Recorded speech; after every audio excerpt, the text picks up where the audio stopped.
I was born in 1948, and my father started wrestling in 49. And we walk in the locker room. Now, here's my idol, Mickey Mantle. Here comes Mantle, Ford, Moose Skowron, Tony Kubik, Bobby Richardson. They come running up, and they swarm my dad, you know. And that's when I realized that, you know, here's my idol. So Fred Kohler said, Vern, here's what we're going to do. We're going to lower you from the ceiling. You're going to dress up as a Martian, and you're going to go be lowered into the ring. And that's how we're going to open up the show. He said, Fred, here's the deal. Here's my background. Big Ten champion, NCAA champion, wrestled on the Olympic team. I've got a pair of tights and boots. You get 30 wrestlers here. I'm going down to the ring, send them in one by one or two at a time or three at a time. If I can't beat them all, I'll quit right now. Ric Flair joined us. Rick was a good friend of mine in college. He always wanted to be a wrestler. I called Rick. I called my good friend Jim Brunzell. We were roommates at Minnesota and football players together. And then Khosrow Vaziri, the Iron Sheik, who wrestled on the Iranian Olympic team, he wanted to turn pro. And Khosrow was about the same size as me at that time. We were about 180 pounds. And then Bob Bruggers, who came out of football, pro football with the Denver Broncos and the San Diego Chargers, played with Wahoo McDaniels, and Wahoo recommended him. So we had 200 in our class the first day. And at the end of the day, there were 6 of us left. Wow. Most of them didn't make it through the first half hour. And I said to my dad, so what do I do with him? He said, hit him twice as hard as he hits you. I said, that's it? He says, that's it. So I got in there, and I remember I went to lock up with him, and Mad Dog hit me. And, you know, he had those hands like cement and shit. When he hit you, it felt like that cartoon creature. You know, you felt like your body was just going to crack all the way down to your feet. Right. And I hit him back, and about the third time, I hit him right over the ear, and he lost his equilibrium. And I grabbed a leg, and I took him down, and I went to take a breath, and he peeled all the skin off my back. I went, oh, shit. And got back about 20-some minutes later into the locker room, and Jim's sitting next to me, and I'm cut up and got bite marks. And I said, my God, I'm glad. I hope I never have to do that again.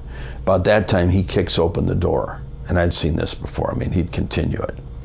And I grab my chair, and I'm looking at him, and he's like, and he goes, I crawl in over the cage, and I go over to Bob, I'm gonna help him up.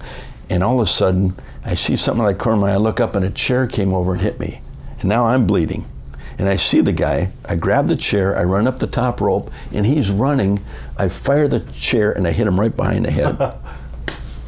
About 10,000 chairs started flying into the ring. My father grew up in an age, you know, back in the Depression.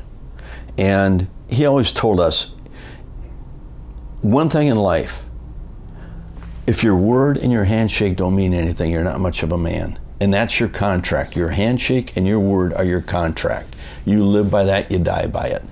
The way we booked, Vern was at the head, then we'd have about 4 or 5 of us there. Bockwinkel, Heenan, Lanza, Wally Carbo, myself, and we'd throw out ideas, and then he would make the final decision on it. Okay. We had our battle royals I was telling you about in the fall. And we're in St. Paul, and Andre and Hogan bumped into each other, their backs, and there was only maybe 4, 5, 6 guys left. And they both turned slowly, and those people just went, whoo. And my dad said, okay, here's what we're gonna do. And he sat Hogan down, he called Vince Sr., he said, I want Andre for February. So we had Andre for February. This was of what, 82 or 83, whenever it all started there. And he said, Hulk, here's what we're gonna do. Vince came in the spring of 82. I believe that, if my date's right. I know he came in the spring, and he talked to my father, I was there with him, about wanting to buy us out. He said, I've got a plan, and I'd like to buy you out. And we were standing outside the office, and I said, Dad, you and Mom can live the rest of your life comfortably. Why don't we just close her down? And he said, you're a quitter. My only regret was I wish I could have gone up to the WWE. So they're pounding on the door, and when he opens it up, they spray him with mace, and they start trying to handcuff him. We worked with a guy out of India, or out of Saudi Arabia one time, and he left, and my dad said, you know, we knew he was lying to us, and he knew we knew, but he kept lying. And that's what I'd look at when I'd look at Paul Heyman. I would think that. And we're in the room working, and Eric comes walking in, hands his piece here, sign your contract. I said, Eric, we got all these TVs to get done tonight.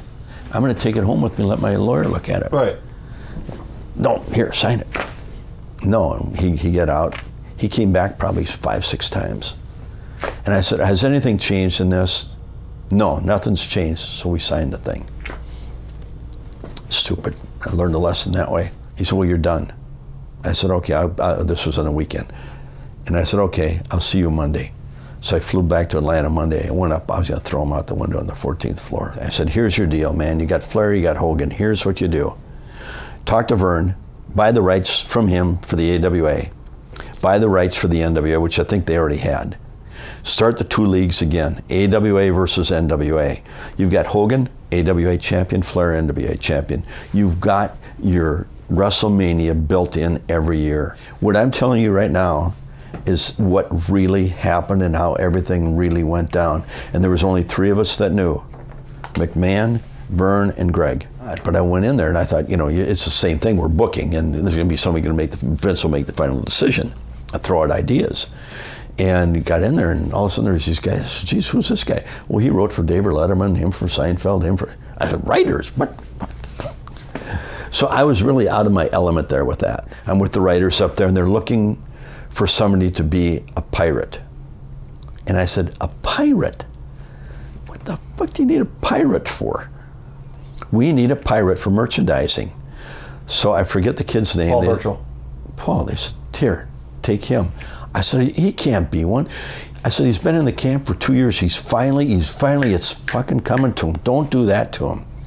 They made him a pirate, what, 2 weeks, 3 weeks? He's fired. And I said, what do you mean you're firing him? I said, he's been working 2 years. His goal is to be a professional in wrestling. Because he can't be a pirate, you're going to fire him? We had a little incident on the plane one night on their private jet when we were going to one of the towns. And Stephanie's in her seat, and Triple H, and I'm behind him. And Kevin Dunn and Vince. And Kevin Dunn says to me, you know, Vince never had any intention of putting anybody out of business. I said, what the fuck are you kidding? Well, no, he didn't. So we went into a few things then, and then Stephanie said, my dad made Hulk Hogan. And I said, Stephanie, you weren't even around to know what was going on at that time. And she got a little pissed at me. I mean, really, I couldn't, if guys have to be trained the way they're trained now, and there's no story to the match, that's hard for me to fathom. Right. And taking somebody and saying, you're going to be a pirate, you're going to be a clown, you know, we learned, be yourself. Because everybody has something inside who they want to be or how they want to project themselves. And until you let that come out, you're never successful. I just hope that anybody out there that ever watched me wrestle, the one thing that my partner and I always, our goal was to make sure our fans got their money's worth. And I hope they did. And I love the support they gave us over the years. And anytime they need anything from me, give me a call or stop me, and we'll talk about wrestling.